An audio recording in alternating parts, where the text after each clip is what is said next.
Alors bonjour à tous, nous voici devant un petit figuier que j'ai planté donc cet hiver, un peu au printemps. Vous voyez, il s'est bien développé, il est très joli, très beau dans mon jardin. C'est vraiment une taille que je vais expérimenter donc, cet hiver, dans une position, dans une forme adaptée.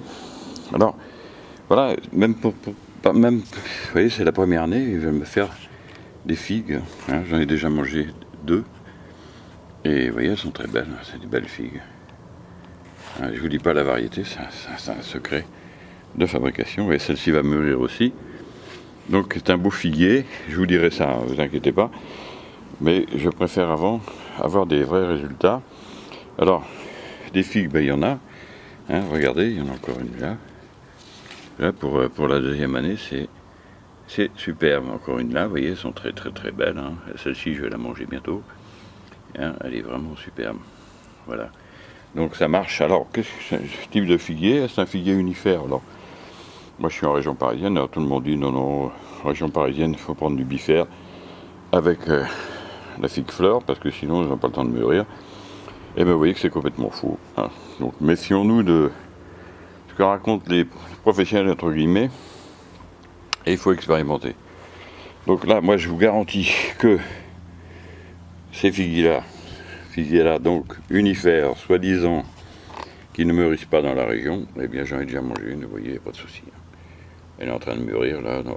Je fais la vidéo aujourd'hui parce que je pense que nous sommes le combien aujourd'hui? Le 29 septembre 2017, vous voyez.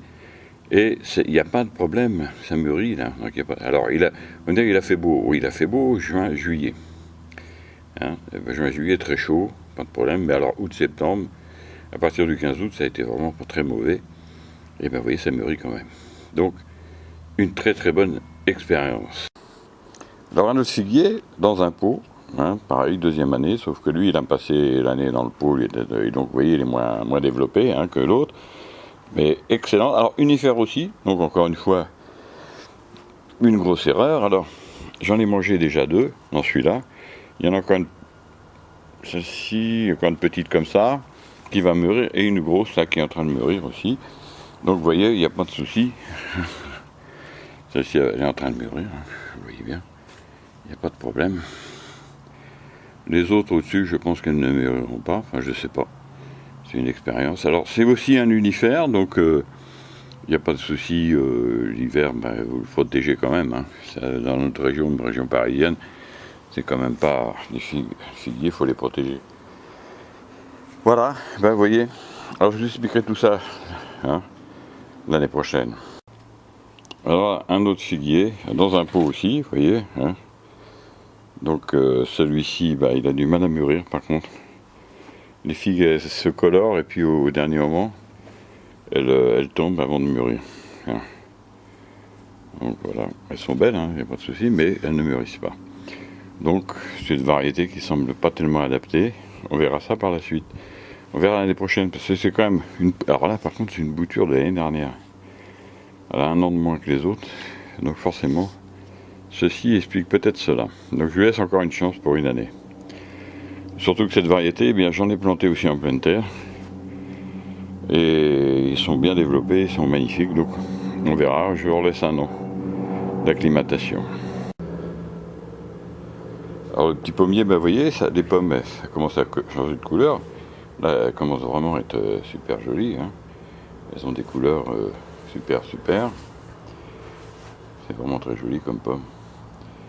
C'est une coloration discrète, mais ça fait vraiment très très joli quand elles mûrissent au final. Alors évidemment, nos amis les guêpes ont commencé à faire leur boulot. Je ne sais pas si ça se verra, vous voyez, là on voit commencer à attaquer la pomme. Bon alors il faut la mettre en sachet ou je vais les cueillir, je vois, selon le degré de mûrissement. Voilà, alors c'est un petit pommier comme je l'ai déjà dit, il a la 3e année. Superbe. Calibre alors 70-75, donc un beau calibre.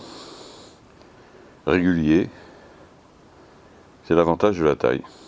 Parce qu'avec la taille, vous voyez que les fruits sont quasiment de calibre égal, quel que soit leur emplacement. Ah, c'est l'avantage de cette taille. Vous avez vraiment des résultats extraordinaires. Alors ce poirier, vous voyez, il m'a laissé que 2 poires, j'en ai déjà mangé une. Alors ça c'est vraiment des poires, c'est extraordinaire. Hein. C'est vraiment des poires extraordinaires. Alors j'en ai qu'une. Qu'est-ce qui se passe? Pourquoi j'en ai qu'une? Alors, c'est terrible parce que c'est un poirier, le poirier à battre, en fait, il n'est pas auto-fertile. Alors il se trouve que cette année, la fleurie de bonheur, et dans ma région, pas d'abeilles. À cette époque-là, il n'y a pas eu d'insectes pollinisateurs. On a essayé de polliniser à la main, et ça n'a pas été une réussite, vous voyez. Et donc j'ai eu qu'une poire. Il y avait 110 bouquets. J'ai eu 2 poires. J'en ai mangé une. Alors elles sont extraordinaires. C'est vraiment elle est très prisée en Italie. En France, on n'en parle pas beaucoup. Mais c'est vraiment. Regardez-moi cette poire. Hein? Qu'est-ce que vous en pensez? Alors, l'année prochaine, je vous ferai voir ça. Je vais acheter un petit essaim de bourdon pour polliniser de bonheur. Hein? Parce que comme il fleurit de bonheur, il est très bien acclimaté en Italie. Les poires sont succulentes. Et donc, je ne peux pas me permettre de laisser passer ça comme ça. Quoi. Alors, c'est de la poire qui se conserve bien en plus. C'est vraiment excellent. Bien, j'ai cueilli la poire. Hein, vous voyez cette poire, elle est magnifique. Et donc, je la pèse. Et là, on va voir exactement combien elle fait. Voilà, elle fait 524 grammes. Donc, vous voyez, pour une seule poire. Donc, c'est une poire à battre. Donc, c'est super bon. Hein, c'est vraiment excellent comme poire. Hein. C'est vraiment extraordinaire. Alors voilà, donc, franchement, c'est vraiment la preuve, si vous voulez, cette étude sur les figuiers que je fais, qu'il faut vraiment vérifier ce qu'on vous dit, parce que, franchement, ces figues sont excellentes, elles mûrissent dans la région, alors qu'en fait, on nous dit, tout le monde vous dira non.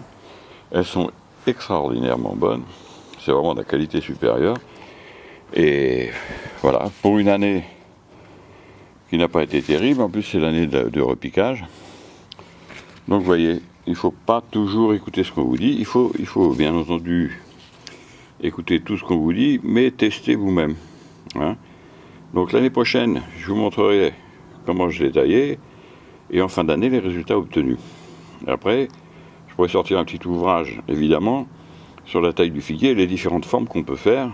On peut les adapter à peu près dans toutes les régions, pour peu qu'on en prenne soin un peu l'hiver, surtout dans les régions au nord de la France. Hein. Eh bien écoutez, moi je vous dis au revoir et puis à bientôt pour de nouvelles vidéos.